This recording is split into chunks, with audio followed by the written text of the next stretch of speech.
had a preliminary round and are now down to the 3 finalists, one of whom will be selected as Miss Spinner. First, let me introduce you to our 3 judges. Mr. Flash Gordon. Mr. Don Juan Casanova. And last but certainly least, Mr. Lester the Lecter. I would like to introduce our contestants to you now. First of all, representing the garages in the area, Miss Oopsie Bimbo, who has already won the title of Miss Stud Wrench. Oopsie, when you won the title of Miss Stud Wrench, did you really know what a stud wrench was used for? Well, I really didn't know what the wrench part was, but I sure knew what a stud was. I'm sure you do. Our next contestant represents the feed mill. The boys there voted her as Miss Wild Oats. Greta Grinder. Greta, this Wild Oats title you won, have you ever sown any wild oats? No, I don't like sewing, but I do some cooking.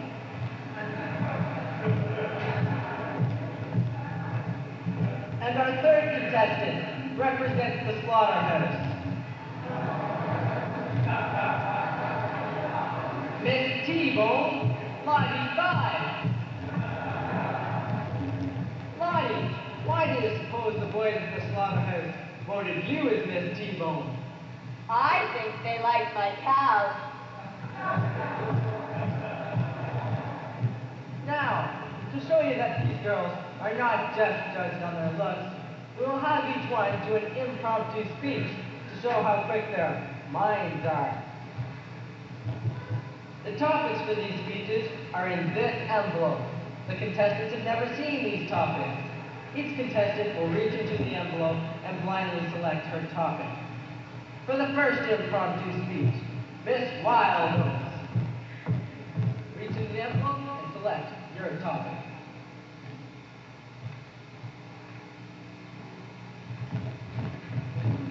My topic is New Wave Economics.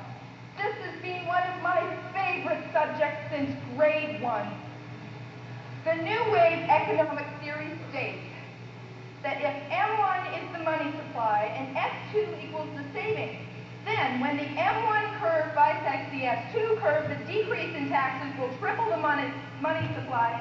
Therefore, monetary policy should take full precedence over fiscal policy, which will lead to full employment and fewer Hare Krishnas at the airport.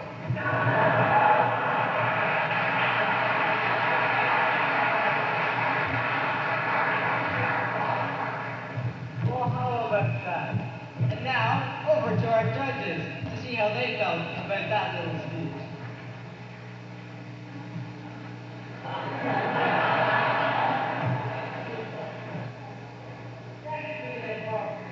Miss Oopsie Bimbo.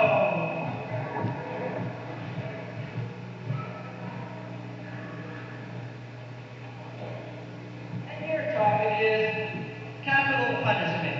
Do we need a death penalty? Well, I really dislike all this talk about a death penalty. I find it really disturbing. How would you like it if you were deaf and couldn't hear me? I think we should help the handicapped and not impose penalties on them. By helping the handicapped, I think we should speak louder and speak clearly and never turn our backs on a deaf person.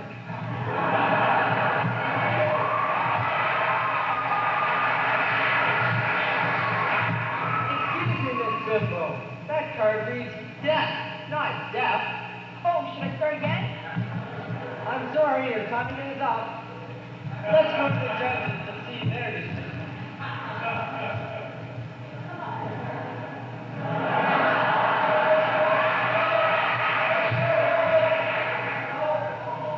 And now it's your turn, Miss T-Bone.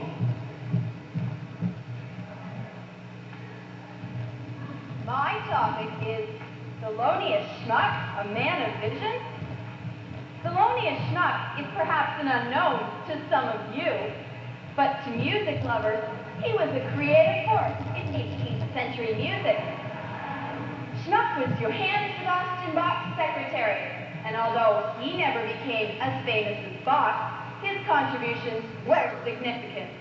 For example, when Bach went on a picnic, it was Schmuck who prepared the food, but it was Bach who got the credit and became famous for inventing the Bach lunch.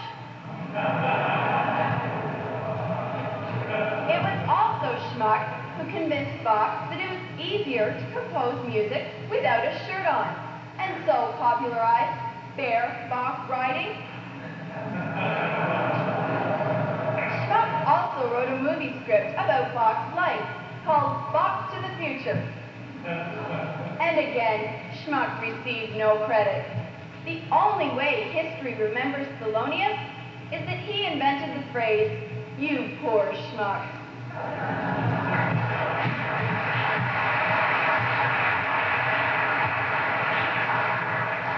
Thank you, Miss T-Bone. And now let's go back to our judges to see how they felt about her speech. Yes, it does look like our judges will have a tough time trying to decide which speech was best. They were all terrific. And now, it's talent time.